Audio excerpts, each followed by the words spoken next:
सोमवार को 18वीं लोकसभा का आगाज हुआ तो पहले ही दिन संसद में नीट पेपर लीक के मुद्दे की गूंज कुछ इस तरह सुनाई दी। जैसे ही शिक्षा मंत्री धर्मेंद्र प्रधान शपथ लेने के लिए आगे बढ़े, विपक्षी दलों के सांसदों ने नीट नीट और शेम शेम के नारे लगाकर अपने तेवर दिखाए और साफ कर दिया कि इस मुद्दे पर घमासान और बढ़ेगा।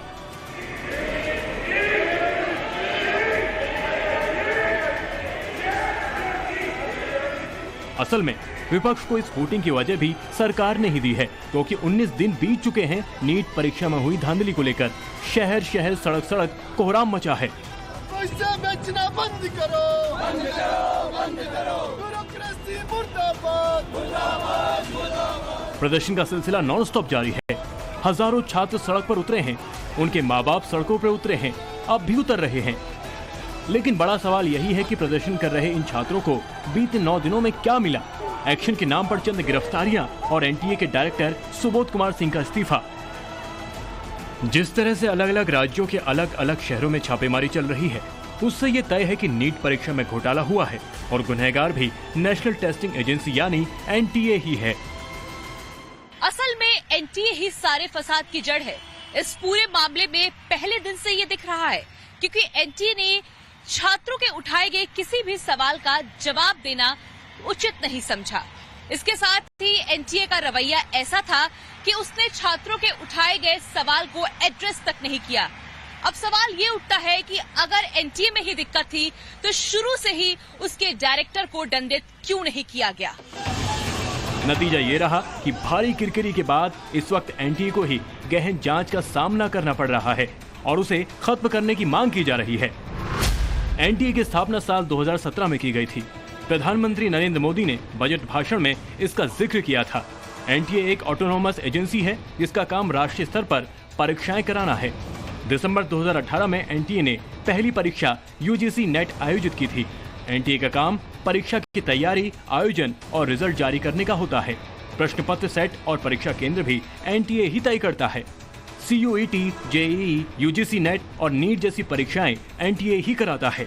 एनटीए में डायरेक्टर समेत 14 लोगों की टीम होती है और मौजूदा वक्त में इसका बजट करीब 35 करोड़ रुपए है।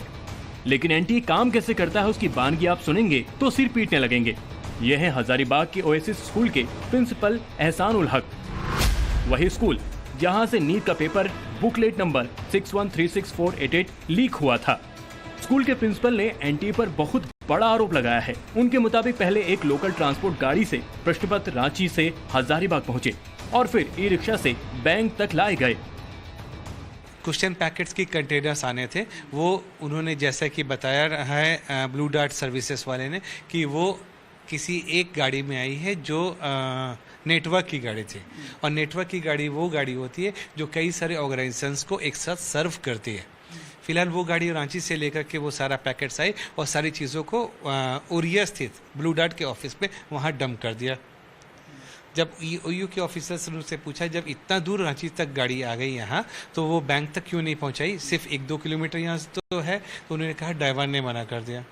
अब एक जब दोबारा क्वेश्चन पूछा गया उनसे कि वो क्वेश्चन पैकेट्स को लेकर कौन आया था, तो उन्होंने कहा एक ड्राइवर आया था। तो एक बहुत बड़ी बात है कि जब भी क्वेश्चन पेपर्स का मूवमेंट होता है तो एक ऑफिसर कम से कम होना चाहिए, सिक्योरिटी होनी चाहिए। यहाँ पे लैप्स दिखता है।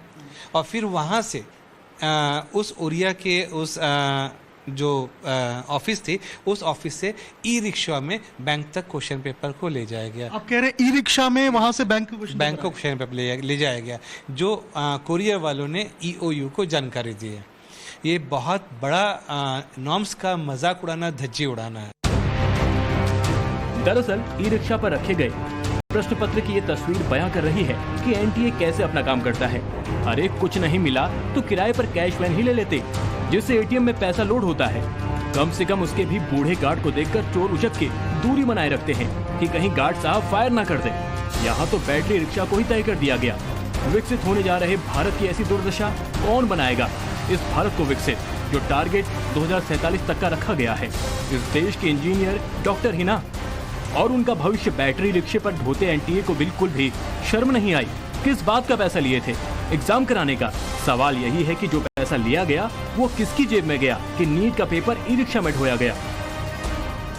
हाँ, जब EOU की टीम आई हमारे यहाँ तो उन्होंने बताया, सारी चीज़ों की जानकारी ली, सारी चीज़ों की जांच किया और बताया कि उनको ऐसा शक था कि एक जो पैकेट था, क्वेश्चन का पैकेट जो टैम्पर प्रूफ पैकेट होता है, जिसे हम लोग कट करके यहाँ से काटते हैं, उसका अदर एंड में इस साइड बिल्कुल माइनर प्रिसाइज एक कट सा था, जिसको बाद में उसको टेपिंग किया हुआ था।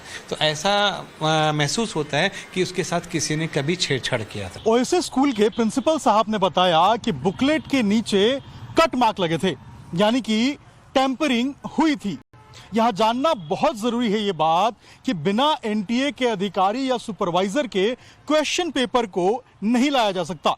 तो जाहिर है कि जितने लूप होल्स इस पूरे एपिसोड में मिले हैं, उसके लिए कहीं ना कहीं जिम्मेदार एनटीए ही है। अब नीट पेपर लीक के तार पटना से होकर हजारीबाग, नालंदा, देवघर, गोधरा के बाद लातूर तक पहुंच चुके हैं। इस केस में अब तक कुल 25 गिरफ्तारियां हो चुकी हैं, लेकिन बड़ी मछलियों तक पहुंचना अब भी बाकी है। आरोप एनटीए और सरकार के आरोपियों से मिलीभगत का है। ये लोग जो किंगपिंग जो है पेपर लीक के, उन लोगों से इशू को डाइवर्ट करना चाहते हैं। केंद्र में सरकार उनकी, जांच एजेंसियां उनकी। हम ही कहते हैं मुख्यमंत्री जी को बुला ले मेरे साइको, अरे चाहे पीए हो, पीएस हो, कोई हो, बुला करके पूछताछ कर ले। पेपर लीक मामले में हर नए दिन के साथ नए डेवलपमेंट सामने आ रहे हैं, जो इस मामले को और पेचीदा बना रहे हैं। अभी तक लातूर से एक प्रिंसिपल समेत 2 लोगों को पकड़ा गया है। वहीं देवघर और गोधरा से 5 लोगों को गिरफ्तार किया गया है। पटना में सबसे ज्यादा 13 गिरफ्तारियां हुई है। नीट पेपर लीक कांड में जैसे जैसे गिरफ्तारियां होती जा रही हैं, वैसे वैसे कई बड़े खुलासे भी हो रहे हैं। इस मामले में सियासत भी हो रही है, प्रदर्शन भी और एक्शन भी। सोमवार को दिल्ली के जंतर मंतर पर NSUI ने मोदी सरकार के खिलाफ प्रोटेस्ट किया। आप एग्जाम ही दोबारा करवा दीजिए ना। आप यूजीसी नेट, पीजी नीट की एग्जाम रद्द कर रहे हो, तो आप ये नीट की एग्जाम क्यों नहीं रद्द कर पा रहे? जब सारी चीजें आपके सामने हो रही है, इन्वेस्टिगेशन चलती रहेगी, लेकिन आप 24 लाख बच्चों के भविष्य को देखते हुए इस एग्जाम को दोबारा कंडक्ट करवाया जाना चाहिए। पूरा एग्जाम दोबारा कराया जाए और दोबारा से ऐसी गलती के लिए सरकार प्रेस कॉन्फ्रेंस करे कि दोबारा ऐसी गलती ना हो, ताकि पूरे हिंदुस्तान के बच्चों का, युवाओं का विश्वास बना रहे कि सरकार ईमानदारी से कार्य कर रही है। दोबारा से करवाया जाए। ये 24 लाख बच्चे हैं, तो ये सड़क पे क्यों आ रहे हैं? अगर लीक ही नहीं हुआ है तो सड़क पे क्यों आ रहे हैं? कुछ न कुछ तो गड़बड़ी हुई है। उधर इस मकड़जाल का पर्दाफाश करने के लिए सीबीआई भी एक्शन में है। बिहार से गुजरात तक जांच जारी है। आज सीबीआई की टीम पटना और गोधरा पहुंची। एनटीए ने आरोपियों से मिले 30 कैंडिडेट की OMR शीट तक पुलिस को सौंप दी है। सीबीआई की टीम केस के दस्तावेज हैंडओवर लेने के बाद पूरी जांच पड़ताल करेगी।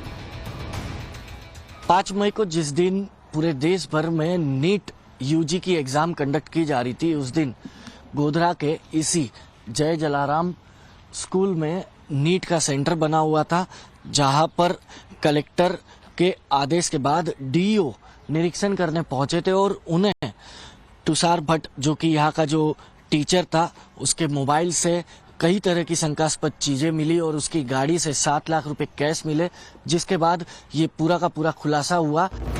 इस मामले में सबसे ज्यादा गिरफ्तारियां बिहार से हुई हैं। बिहार पुलिस की बदौलत ही नीट पेपर लीक के सेफ हाउस, जले हुए पेपर, गड़बड़ी में शामिल कई अभ्यर्थियों समेत कई लोगों को दबोचा गया।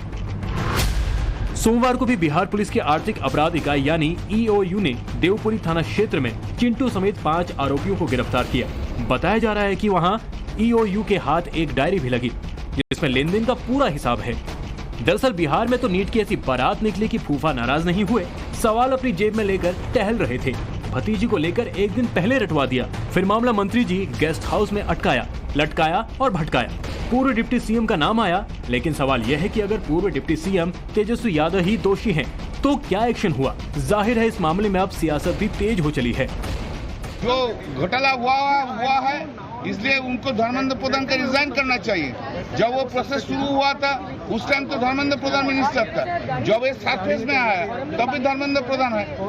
पेपर लीक एक्शन लगातार जारी है, लेकिन कुल मिलाकर सवाल वही का वही है कि इस एक्शन से उन छात्रों को क्या मिला, उन छात्रों के गार्जियंस को क्या मिला, जिन्होंने परीक्षा के लिए दिन रात मेहनत की।